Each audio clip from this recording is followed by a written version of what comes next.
Hi everyone, comic book reviewer here.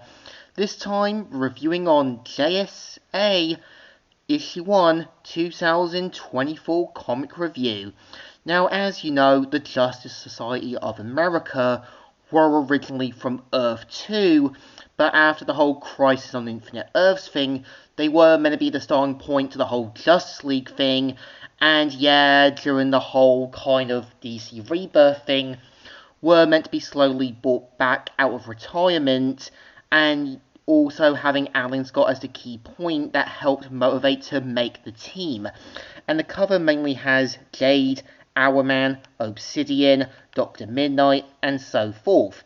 And the story starts off how it all started in World War II, where superheroes were coming out of the woodwork and fought against the Nazis. Newer heroes like Power Girl, also Jesse Quick, Sandy and that all took over, and yeah, new heroes and that slowly picked up the pieces, and even helped inspire the Justice League to take over their work. But we see how the Justice Society is slowly falling apart, and right away we see how some Cobra agents try to make a break for it. One of them asks, what do they see? They say, the dog, it moved! The dog? What are you talking about? Shadows! And right away, we see how Obsidian slowly uses his powers to try and confront the Cobra agents, but even says about the museum, but the other guy shoots him, tries to axe off himself, but Jesse Quick shows up just in time to stop him, as well as finding the sort of bombs and that.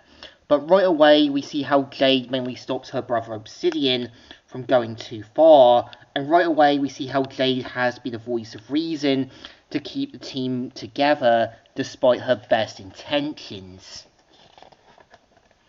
And we do kind of see how, yeah, there's a debate between who's in the right, who's in the wrong, and we kind of see how everyone is kind of debating over, like, using reserve numbers, having the Justice League sort things out, and right away the Justice Society is fighting more like children than talking about it like reasonable adults, and even talks about bringing in reserve numbers, but we see how Jade says, the last thing we need is more people running around doing whatever the hell they want.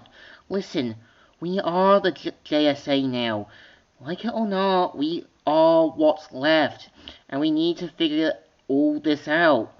And we kind of see how, yeah, despite Jade's best intentions, no one is really willing to listen to her, and this is where Jade is trying to lead an army that doesn't want to listen to her. And we do kind of see how Sandy offers to kind of talk, yeah, with Jade, but even points out to do some monitor duty. And we see how Hourman talks with his wife, Jesse Quick, about going rogue.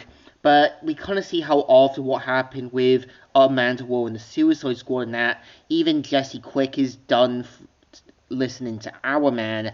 And yeah, right away, you know a relationship is going to go bad when there's a certain mistake that happens.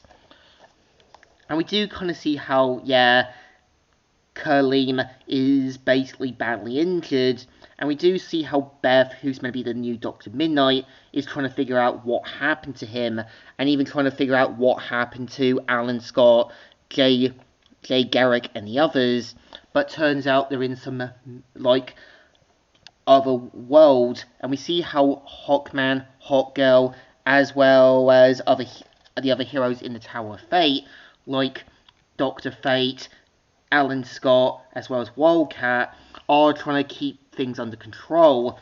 Well, Dr. Fate, who's meant to be lead, is trying to keep the Tower of Fate from falling apart. And right away, we see how Alan Scott is still trying to keep a link with Jay Garrick and trying to find the door back home. And we see how Dr. Fate uses his powers, sees a mysterious person saying, "It's all right, child. You don't have to suffer this alone. Let me help you. Let me take your burden." And right away, Khalid ends up being badly injured. And right away, we see how Hawkman and Hawkgirl realise that obviously the shield's now broken and they have to go in all out. And we see how it turns out Obsidian's not Obsidian, but someone known as Johnny Sorrow. And we are introduced to the Injustice Society, which consists of characters like Solomon Grundy, Wotan, and so many others from the Injustice Society. And yeah, leading up to the next issue, and this is the story. So I think issue 1 is okay, but it knows what it has to do.